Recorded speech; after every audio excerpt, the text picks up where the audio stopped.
প্রথম যে যে বয়স হচ্ছে, দুঃখ কষ্ট আছে, রোগ হচ্ছে, এগুলোকে আধ্যাত্মিকতা সরাতে পারেন না।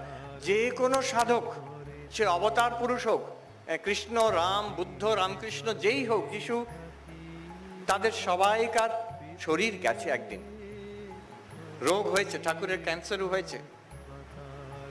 আধ্যাত্মিকতা যদি ওটাকে সারিয়ে দিতে পারতো তাহলে এটা তা হতো না। তো first arrow cannot be handled by spirituality, এটা হবেই হবে, এটা সংসারের ধর্ম। কৃষ্ণ অর্জুনকে প্রথমেই বলে দিচ্ছেন, তান তিতিক্ষস্ব ভারত, যা আসবে সংসারে এটা কি করব? এই গরম হচ্ছে, শীত করছে, কোভিড হয়েছে, এটা কি করব? শ্রীকৃষ্ণের আনসার, কিছুই করার নেই, সহ্য করো। তান তিতিক্ষস্ব ভারত। কিন্তু কি করে সহ্য করব? তাতে তাকে how can I overcome it?